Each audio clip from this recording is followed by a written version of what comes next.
حافظ القرآن أنت فخارنا أنت المقدم في الصلاة إمامنا ريحانة بين الشباب وعطرها من فوح ذكر الله أطيب عطرنا تاج الوقار مع الكرام لبسته فزينت بخطاك فيها جنانا سارع إلى الرضوان أنت أهله سماك ربي حافظا متمكنا أعوذ بالله من الشيطان الرجيم بسم الله الرحمن الرحيم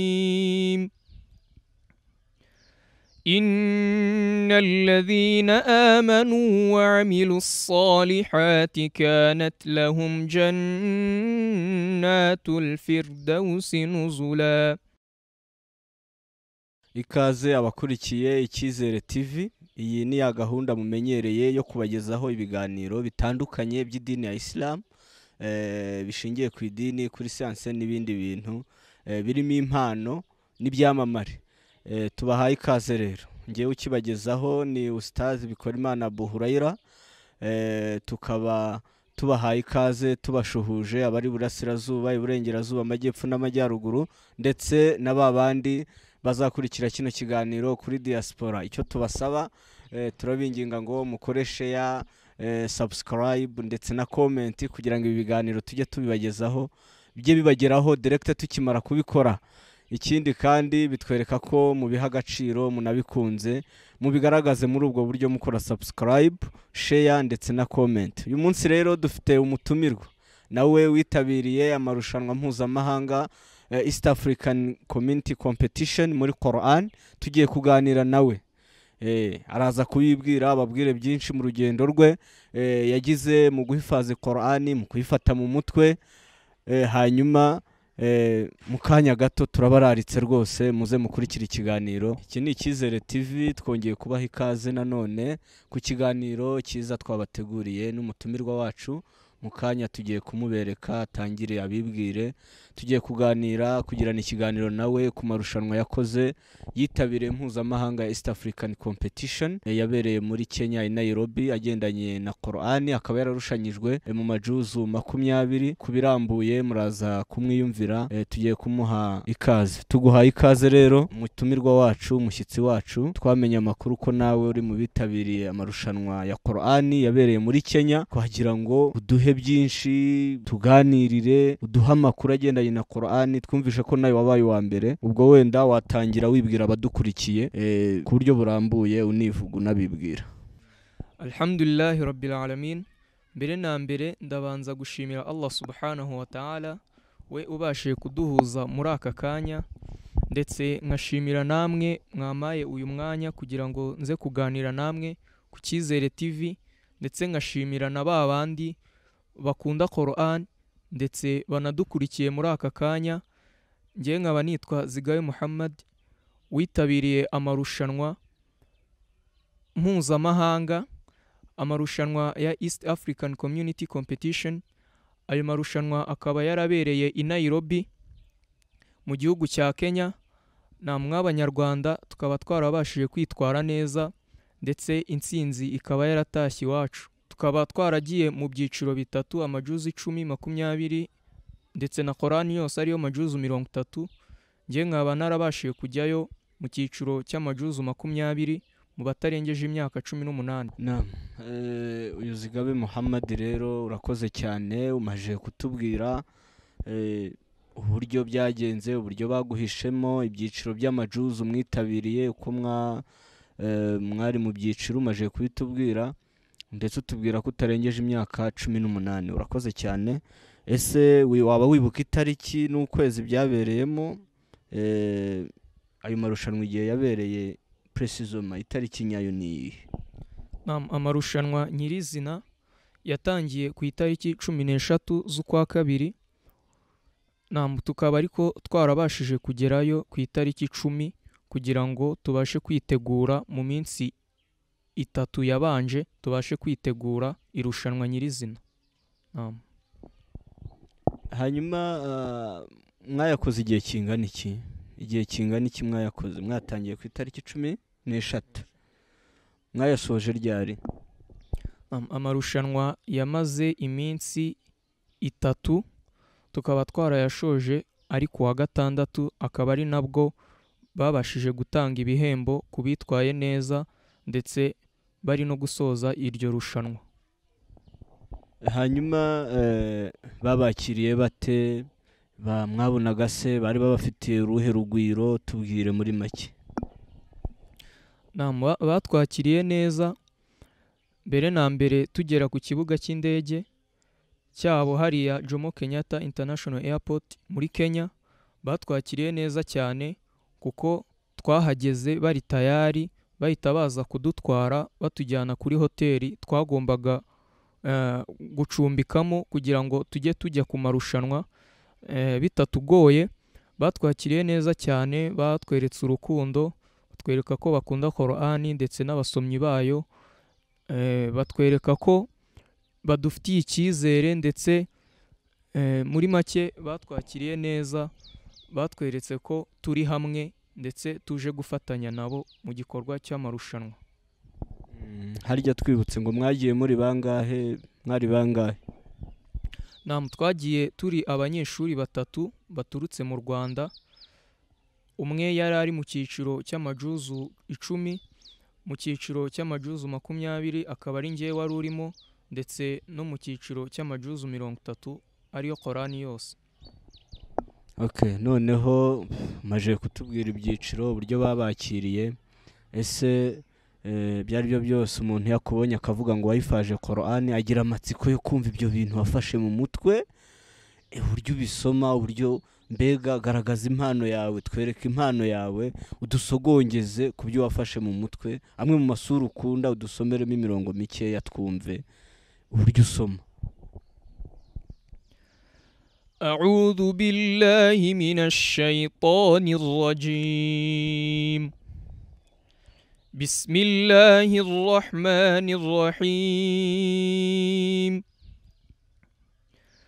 إن الذين آمنوا وعملوا الصالحات كانت لهم جنات الفردوس نزلا خالدين فيها لا يبغون عنها حولا قل لو كان البحر مدادا لكلمات ربي لنفد البحر قبل أن تنفد كلمات ربي ولو جئنا بمثله مددا قل إنما أنا بشر مثلكم يوحى إلي أنما إلهكم إله واحد فمن كان يرجو لقاء ربه فليعمل عملا صالحا ولا يشرك بعبادة ربه أحدا صدق الله العظيم. Imana rero yavuze ukuri, amaje kudusogongeza ku magambo meza meza ya Qoran, amagambo wumva agacengera mu matwi kumva arakuryoheye. Hanyuma rero ubu ngubu igikurikiyeho reka tumubaze, ese iyo mirongo usomye iboneka hehe muri Qoran? Imirongo mbashije gusoma iboneka muri suratul Kahfi. Muri make ni imirongo ya nyuma ya suratul Kahfi yegereza kuri suratul Maryam. Urakoze cyane muvandimwe. Reka tukomeze tuganire. Hari bimwe abantu bibazo bimwe abantu bagenda bibaza ku bantu bitabiriye amarushanwa ya Qoran. Ese ubundi hari andi marushanwa waritabiriye atarari ayo muri Kenya? Nagiye nitabira amarushanwa menshi aba imbere mu gihugu. Nitabira amarushanwa y'Inyandungu, nitabira amarushanwa y'Igicumbi n'andi agiye atandukanye, ndetse no hanze y'igihugu ho nabashije kwitabira n'andi marushanwa. Mbere yayo nitabiriye muri Kenya, nitabiriye n'amarushanwa yo mu gihugu cya Dubai mu mwaka wa 2013. witabiriye n'amarushanwa ya Dubai, ubwo turaza nayo kuyaganiraho mu kanya kari buze, naho tugira icyo tukubazaho. None amarushanwa witabiriye yabereye i Nyandungu, icyo gihe ni nayo baguhisemo kugira ngo uzahagarare u Rwanda muri Kenya, yo wari wabayemo wakangaye? na mu marushanwa y'i Nyandungu nari nabashije naho gutsindamo, nabashije kwitwara neza, naho nabayemo uwa mbere, akaba ari naho bangiriye icyizere, babona ko baramutse banyohereje hanze naba ngiye kubahagararira neza, bampitamo gutyo ngera aho ngaho muri ubwo buryo. Urakoze cyane, uravuga uti n'amarushanwa y'i Nyandungu nayo narayitabiriye kandi mbyitwaramo neza, bituma abantu babona ko nshoboye, bangirira icyizere. Hanyuma se icyo gihe uhaguruka ujya Kenya, niho wahagurukiye? Icyo gihe mpaguruka i Nyandungu, icyo gihe baguhitamo wavuye i Nyandungu barakubwira bati uzahita ujya Kenya, cyangwa hari andi marushanwa abanje gucamo atari ariya y'i Nyandungu, byabaye direct?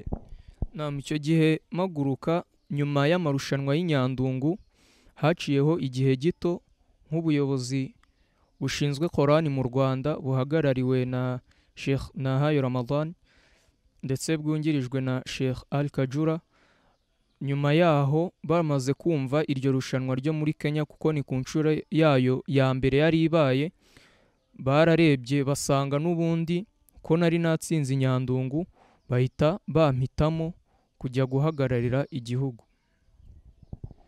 Iyo abantu bumvishe iryo jwi usomamo rya Qoran ryiza, iyo abantu babonye ino mpano ufite, bibaza bakanagira amatsiko yo kuvuga bati ese uyu mwana yize Qoran, wayize hano mu Rwanda, byagenze gute, wayize he? Tubwire neza ahantu wize. Qoran nayize mu Rwanda igice gito, kuko navuye mu Rwanda mfite amajuzu nk'atanu, urumva ntabwo yari amajuzu make. Ni fondasiyo nigishijwe n'umwarimu Bilal Hassan hariya Kacyiru, akaba ariho nigiye kuri Masjid Al-Qudus, ndetse nyuma yaho mbasha kugira amahirwe yo kujya i Burundi, kujya gukarishya ndetse no gushyiramo imbaraga nyinshi cyane kugira ngo nyikurikirane neza, akaba ari naho nize. Nkaba narigishwe na Sheikh Ismail, umwarimu w'umuhinde, niho nayirangirije, ndetse nkorerayo na muraja, ngaruka mu Rwanda Qoran narayize neza ndetse narayifashe mu mutwe. Kuki mufata initiative yo kujya kwiga cyane cyane aho mu Burundi? Ese inaha nta bigo byari bihari? Wabonaga abarimu bahari batari ku rwego rwawe? Niki cyabiguteye? Impamvu twagiye muri icyo gihugu cyo hanze si ukuvuga ko mu Rwanda twari tubuze abarimu, ahubwo kuri icyo gihe wabonaga mu Rwanda ntago byari byagatera imbere nk'ubu ngubu, ariko ubu ngubu bwo umuntu ashobora kwigira Qoran mu Rwanda akayirangiza kandi akayifata mu mutwe, akajya kurushanwa agatsinda. Ariko kuri icyo gihe nabashije kwiga mu Rwanda, hari hatarabaho uburyo buhambaye bwo kuyigisha, gusa aho ngaho i Burundi naho nagiye baramfashije mbasha kuyiga. Hanyuma watubwiye yuko wagiye mu Burundi guhifazi, wakomeje kuvuga ngo icyo gihe nagize amatsiko yo kukubaza nti ese ujya i Burundi hari ryari? Wari ufite icyo gihe imyaka ingahe? Njye i Burundi hari mu mwaka wa 2009, gusa amatariki yo sinyibuka neza, gusa umwaka wari uwo nguwo.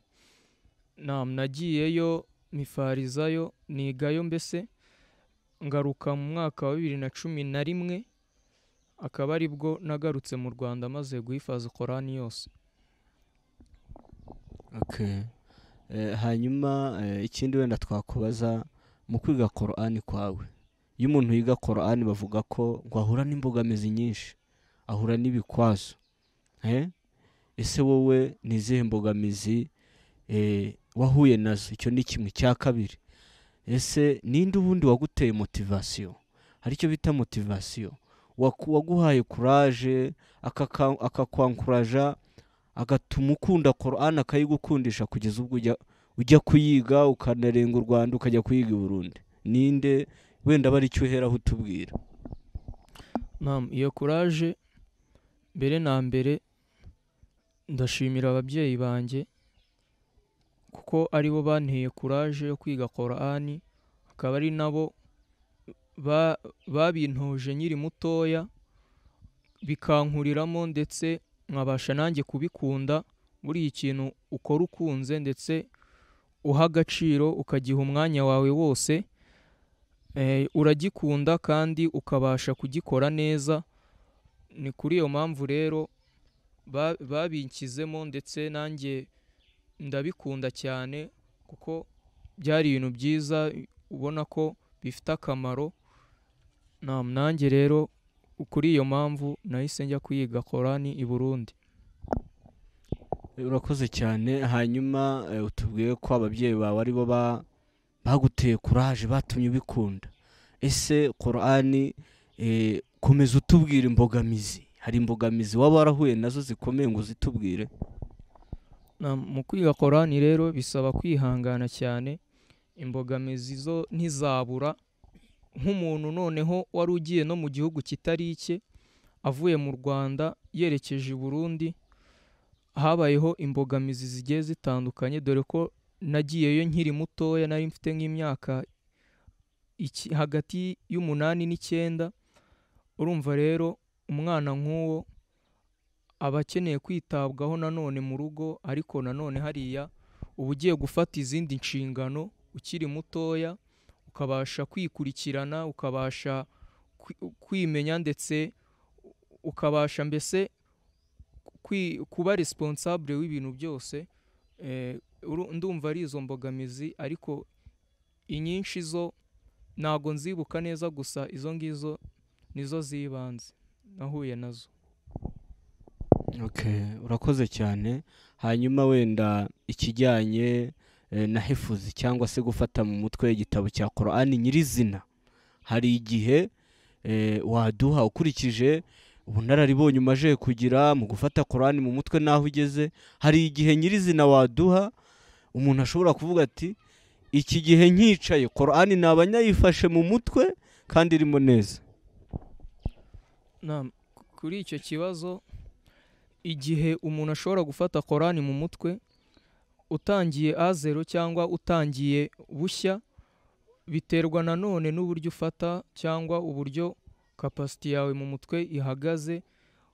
Ariko iyo uri umuntu ubikunze, ubishyizeho umwete ndetse ubihaye agaciro, ukabiha umwanya wabyo, imyaka 3 ntago ishobora kurenga Qoran utarayifata mu mutwe.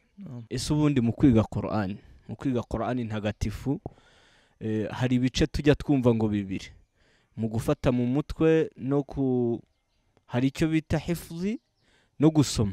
Ibyo bice bibiri wabuze uko byitwa ngo bitubwire? Ubwoko bw'ibyo bice bibiri bwitwa iki? Ibyo bice byo gufata Qoran hari hifzi na tilawa. Hifzi akaba ari ugufata mu mutwe wiga umurongo ku wundi uwufata mu mutwe. Tilawa yo akaba ari ugusoma ureba Qoran, akaba ari nayo umuntu aheraho asoma areba. Hifzi ikazaza nyuma amaze gukamirika mu gusoma areba. Hifzi yo iza nyuma kugira ngo abashe kuyifata mu mutwe neza ndetse anasome yihuta. Iyo tilawa rero irafasha cyane, ariyo yo gusoma ureba. Nta kindi gice gihari se kitari ibyo ngibyo bibiri? Hanyuma wenda duhe na terime ikoreshwa tekinike ni iyihe? Ikindi gice umva ntari kukibuka neza, gusa ibyo bice bibiri nibyo byibanze, tilawa ndetse na hifzi. Ni ibyo bice byibanze urebye bikoreshwa mu gufata Qoran mu mutwe. Nyuma yaho iyo birangije nta kindi gikurikiraho? Iyo urangije wakufuze tilawa, wakoze hifzi, nyuma yaho bigenda gute? Igitabo gishyira hariya bigenda gute? Ikindi gice nibutse neza ni igice cya muraja. ari cyo gice nari nibagiwe igice cya gatatu, tilawa hifdhi na muraja. Ni ukuvuga ngo rero iyo urangije Qorani warahereye kuri tilawa warageze kuri hifdhi, ni ukuvuga wahereye usoma ureba ujya mu gufata mu mutwe. Iyo urangije rero Qorani ukora muraja cyangwa gusubiramo, ugasubiramo ya Qorani yawe neza kugira ngo ijye mu mutwe umurongo ku wundi, ujye ubasha gusoma udategwa, mbese nta makosa arimo, amakosa yose ukagenda uyakuramo. Nicyo gice cyitwa muraja.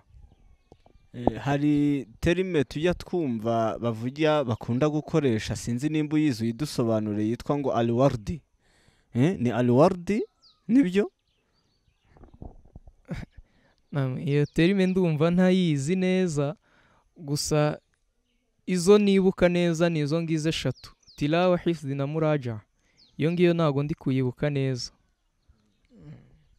Watubwiye ko wize Burundi hari abantu twigeze tuganira batubwira ko iyo biga Qorani bagira ibyo bita ngo juz darsa, nawe wahuye nabyo? Ni ukuvuga ngo urebye mu guhifadha Qorani hagenda habamo terime nyinshi zigenda zihura n'uko guhifadhi. Ni ukuvuga harimo juz darsa ndetse na muraja, ndetse twebwe hari niyo twitaga sabaka spara. Ni ukuvuga juz darsa ni ugukora muraja cyangwa ni ugusubiramo ya masomo uba wararangije kera uba uvuyeho vuba.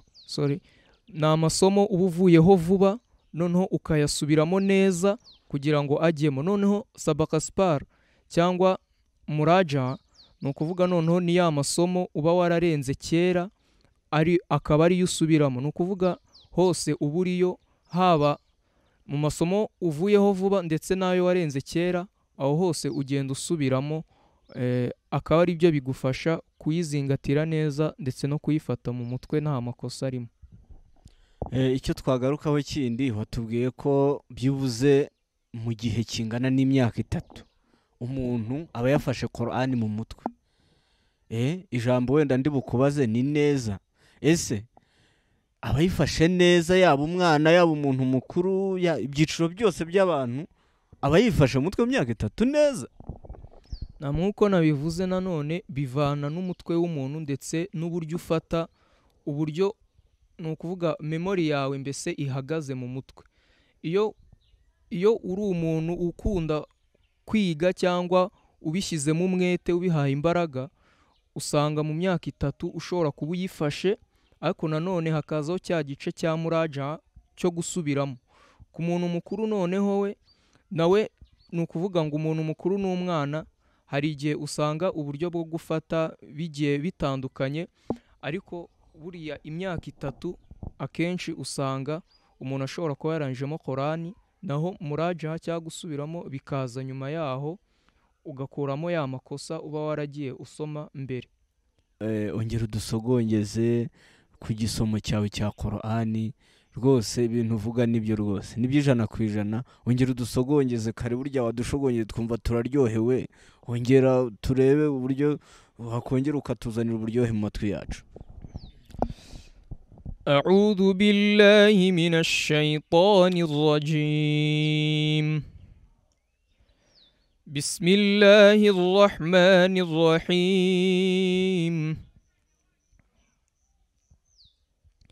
سنة من قد أرسلنا قبلك من رسلنا ولا تجد لسنتنا تحويلا.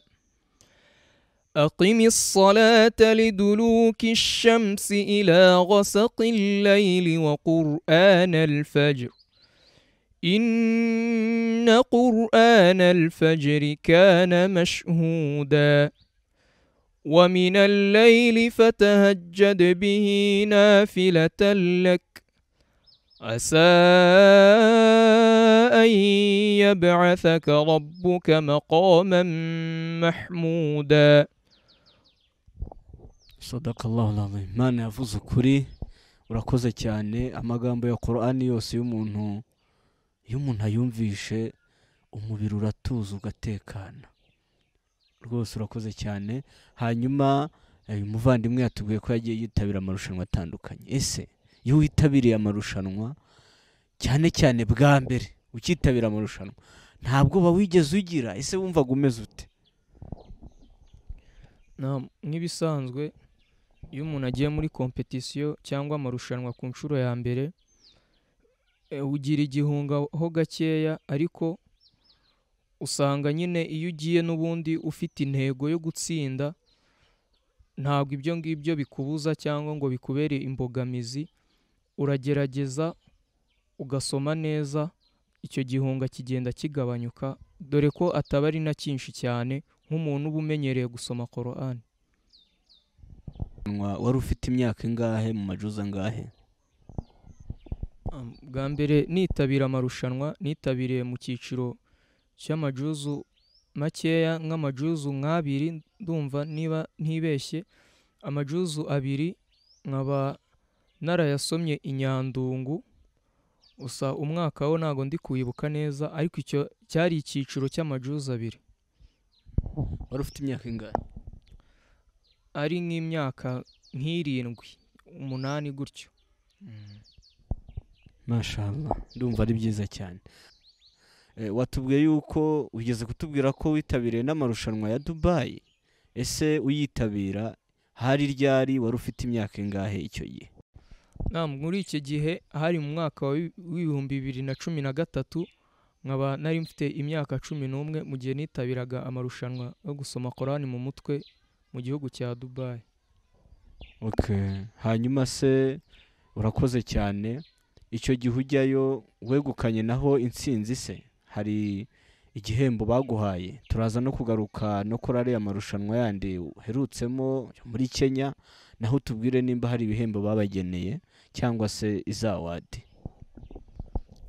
Mu gihugu cya Dubai naho nk'uko bisanzwe mu marushanwa yose, abasomyi ba Qoran babaha ibihembo, ariko bidasobanuye ko biba bijyanye n'ibyo basomye. Ni ishimwe baguha nk'umuntu witabiriye iyo musabaka, dore ko ahanini bahemba 10 ba mbere, akaba ari cyo gihembo babagenera. Bakaba babagenera amafaranga, igihembo kiri mu mafaranga, ndetse nanjye nabashije kubona kuri icyo gihembo, bakaba baramaye miliyoni 7. Okay, urakoze cyane. Hanyuma ariya marushanwa ya Dubai tukiyariho, ni amarushanwa buryaho yo ku rwego rw'isi, ni musabaka alamiya. Yo wayabonye ute? Uburyo abateguye dusogongeza uburyo wabibonye, kuko aha wowe wageze ku rwego rw'isi, witabira amarushanwa ku rwego rw'isi, wabibonye ute? Ese wabonye bitandukaniye n'ibyacu n'ibyo muri East Africa wavuyemeje?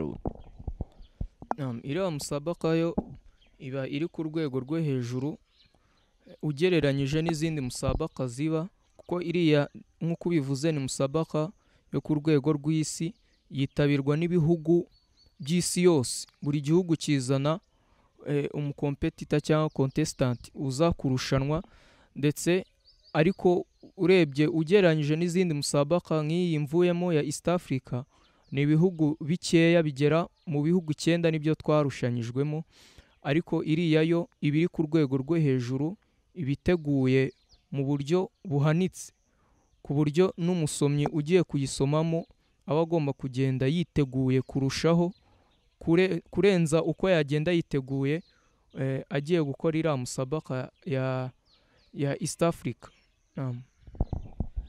Okay, urakoze cyane. Turacyari kuganira n'umuvandimwe Zigabe Muhammad. Iki ni Icyizere TV, iki ni Icyizere TV, tubagezaho ibyamamare muri Qoran, ibyamamare mu bijyanye n'amarushanwa bagiye bitabira. Ubu rero tukaba dukomeje kuganira nawe mu by'ukuri. Ese icyo gihe ujyayo wagiye wenyine cyangwa hari abaguherekeje? Nuhe muntu waguherekeje ujyayo? Icyo gihe njyayo naherekejwe na Sheikh Nsengiyumva Jumatatu, wari Vice Mufti kuri icyo gihe. Niwe twajyanye mu gihugu cya Dubai mu marushanwa. Okay, basi ubwo rero urakoze cyane, ariko nagira ngo wenda nkubaze akabazo k'amatsiko. Ibi byose ukora, aya marushanwa witabira kujya Dubai, kujya muri Kenya, kujya mu marushanwa yo mu Rwanda asanzwe, ababyeyi bawe ubona babyakiriye bate? Ubona emosiyo zabo kuri ibyo bintu ubona zingana gute, babyakira bate? nk'uko nigeze kubivugaho, motivasiyo nayihawe n'ababyeyi, ndetse ni abantu babikunda, bakunda idini ndetse bakunda Qoran, n'abasomyi ba Qoran barabakunda cyane. Ni ukuvuga ngo rero ni ibintu bakunda cyane, banteramo kuraje ndetse n'akanyabugabo kugira ngo mbikomeze ndetse nanabikore neza, kugira ngo bimfashe gufunguka ndetse no gukora n'ibindi bintu neza nk'uko nsoma Qoran. Okay, urakoze cyane. Hanyuma se wenda ku bijyanye utubwiye uti ababyeyi barabikunze ndetse barananyamotiva cyane, ese ni wowe wenyine iwanyu wayifaje Qoran? Ni wowe uri muri urwo rugendo wenyine, cyangwa ufite n'abandi bavandimwe babibamo? Impano iwanyu ziraguye ni nyinshi. Iwacu rero twagize amahirwe yo kugira umuryango wa Qoran, umuryango wafashe Qoran mu mutwe. Ntabwo ari njyewe njyenyine gusa, ni njyewe wababanjirije, wababimburiye mu guhifaza Qoran mu gihugu cy'u Burundi. Gusa mfite na mushiki wanjye nkurikira, niwe mukuru kuri njye, ndetse na murumuna wanjye nabo bafashe Qoran mu mutwe.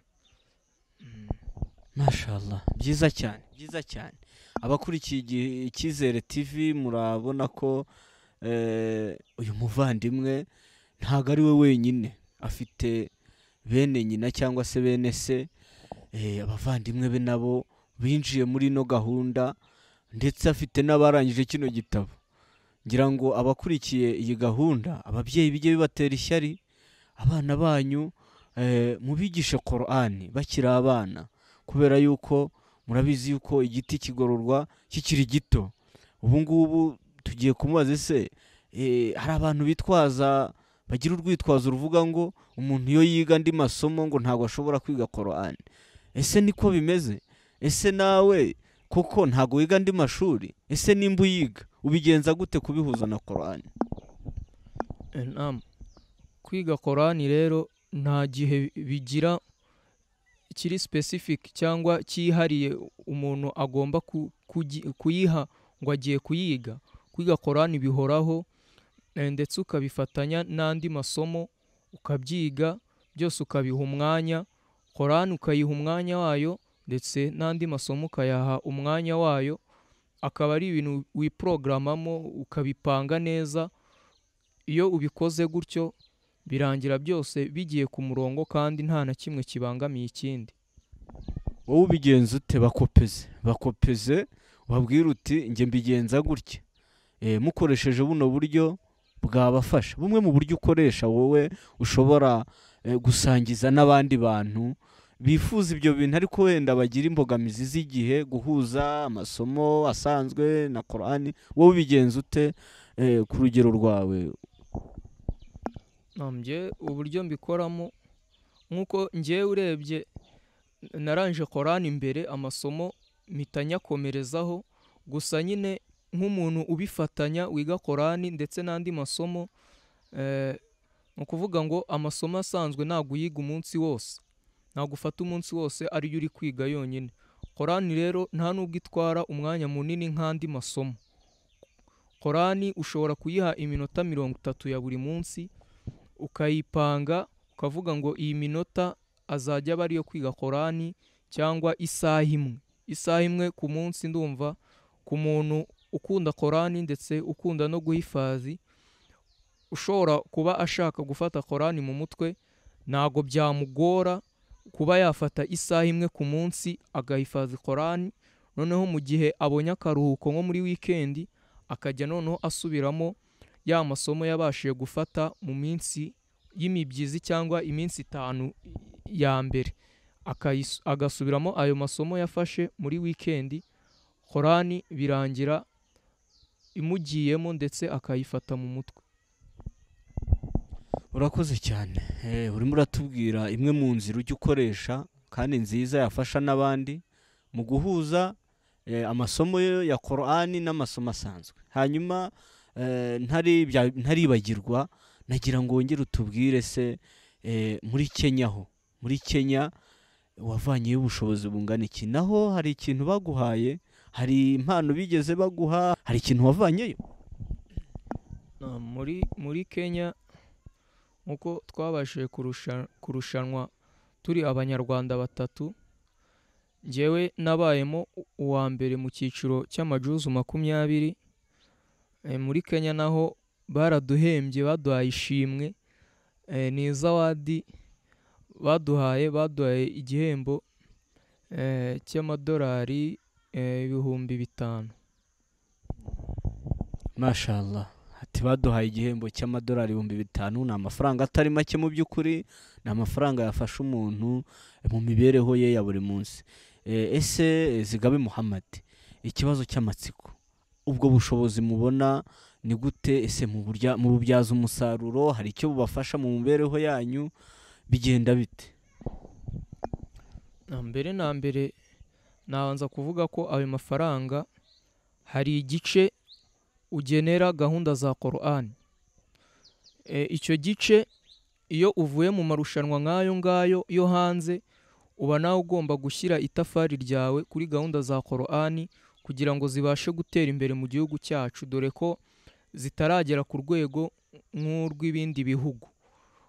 Kuri icyo ngicyo rero ubanza ugashyira mu kigega cya Qoran 35%, ndetse nawe ubushobozi bundi busigaye ukabasha nawe kubukoresha neza, bukakugirira akamaro nk'abanyeshuri. Rero buradufasha cyane mu myigire yacu ndetse no mu mibereho ya buri munsi.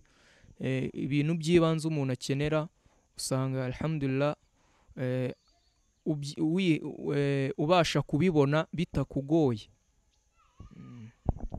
Murakoze cyane. Ati natwe dushyiraho itafari muri gahunda za Qoran mu Rwanda kugira ngo zigere ku rwego rwo hejuru, urwego rushimishije nk'uko ibindi bihugu wenda byateye imbere cyane kuri Qoran bimeze.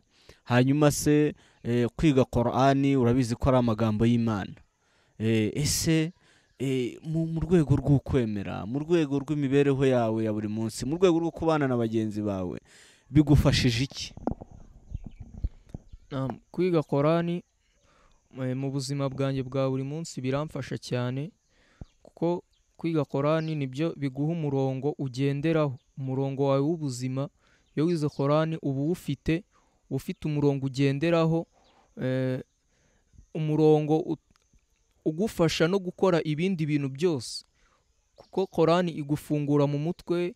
Qoran irimo imirongo myinshi idushishikariza kubana na bagenzi bacu neza, ndetse no gufashanya mu bintu byose mu byiza.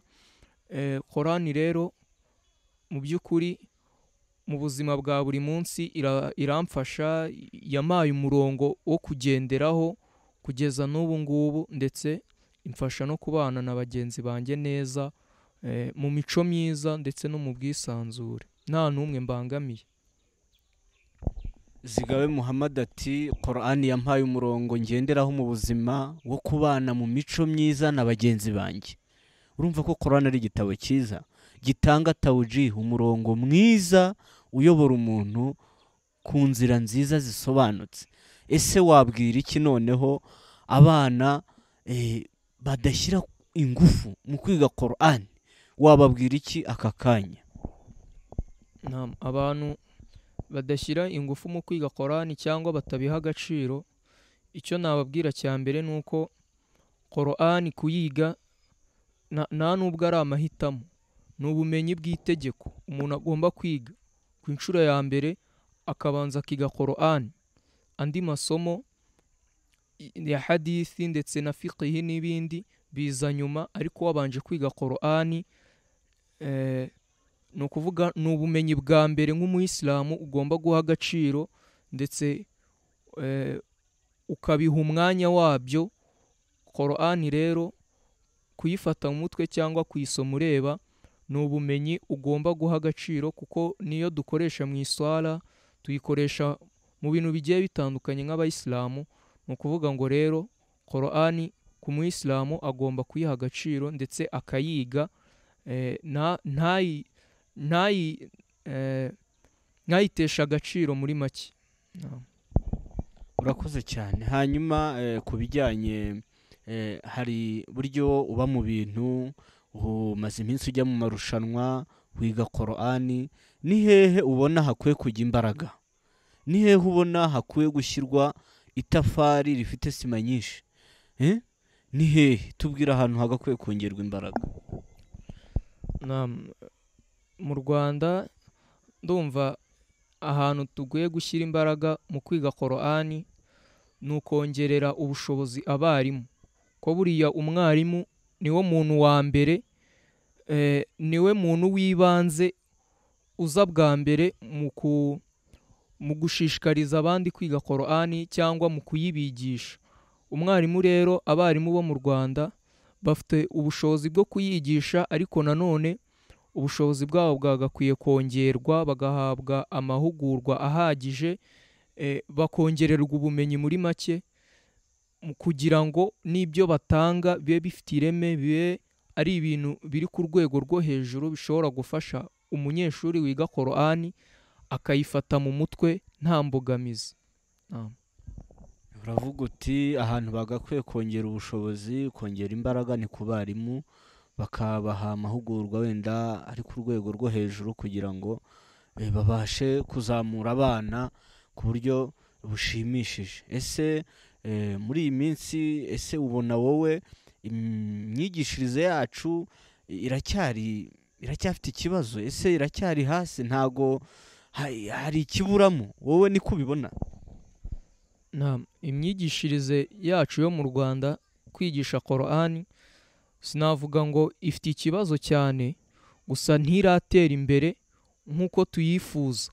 Twifuza gutera imbere muri Qoran mu rwego mpuzamahanga, nk'uko dusigaye twakira n'amarushanwa mpuzamahanga, ariko ayo marushanwa tugomba kuyakora ndetse agatsindwa n'Abanyarwanda, agatwarwa n'Abanyarwanda, kuko ni muri urwo rwego rero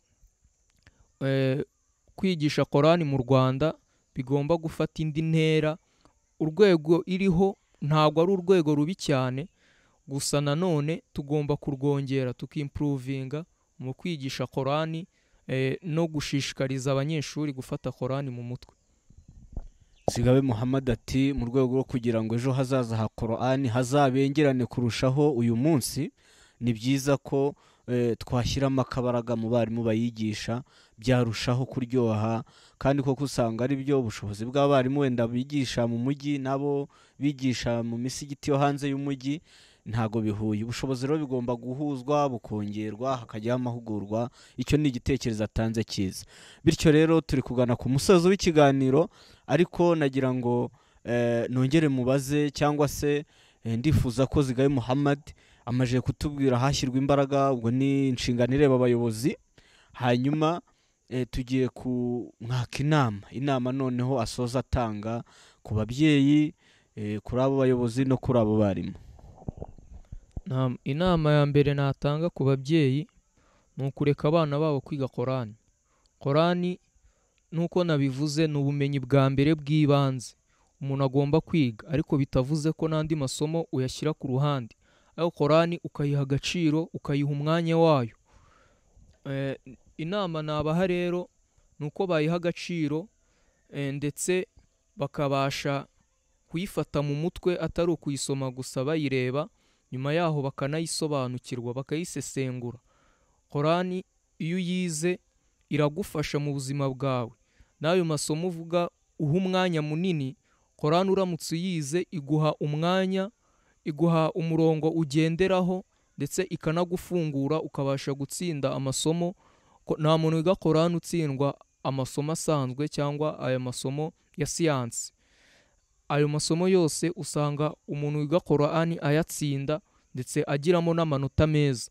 Qoran rero nuyiha umwanya nk'umunyeshuri, nayo izagufasha, izakuvuganira hose, haba ku isi hano ndetse na yaumul akhira, ku munsi w'imperuka izagufasha.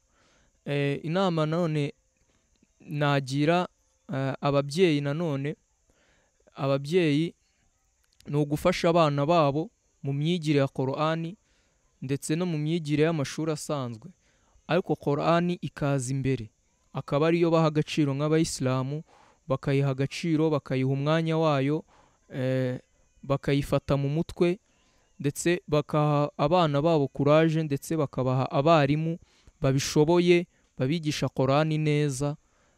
Nanone nk'ubuyobozi bushinzwe Qoran mu Rwanda nabwo bubidufashamo, budufasha mu bintu bigiye bitandukanye, mu kwiga Qoran, mu kuyifata mu mutwe, mu kudushakira abarimu. Niyo nama nagira ubuyobozi bwacu, mu kudushakira abarimu bari ku rwego rwo hejuru, kugira ngo tubashe natwe kwiga Qoran. Qoran tuyifata mu mutwe ni byiza, ariko hari n'ubundi bumenyi buyishamikiyeho. Hari ubundi bumenyi usanga umuntu wamaze kwiga Qoran aba agomba gufata nk'ibisomo, amariwaya agiye atandukanye, Qoran, tajwid, abarimu bazi tajwid tukabagira mu gihugu cyacu, ndetse tukagira n'imfashanyigisho cyangwa ibitabo bifasha abo barimu ndetse bibayobora nabo, kuko umwarimu akenera imfashanyigisho imufasha kugira ngo abashe guha umunyeshuri ibintu bifite ireme. Izo mfashanyigisho rero nazo zirakenewe. Nk'ubuyobozi nk'uko bwabitangiye bugenda buzana ibitabo bya tajwid. Kuri urwo rwego rero abayobozi nabo insha Allah badufashe, tubashe kubona ibyo bintu by'ibanze, tubashe kwiga Qoran, tere imbere, tuyifate mu buryo bwose bushoboka. Zigabe Muhammad ati rwose nk'abayobozi bagakwiye gushyiraho porogaramu nziza ihoraho kandi hamye yigisha abantu iby'ibanze muri Qoran, nk'ibyo bita tajwid, amategeko agenga gusoma neza iki gitabo, akabwira n'ababyeyi ko burya rwose byafasha abana babo baramutse bize Qoran, kwiga n'andi masomo bakayafata kuko bibakuramo ubunebwe. Umuntu ntago yafata igitabo cyose mu mutwe ngo kwiga andi masomo bimunanire, bimuca ku bunebwe, bigatuma ashyiramo ingufu. Izi ni inama arimo atanga, kandi bagashakirwa abarimu bashoboye.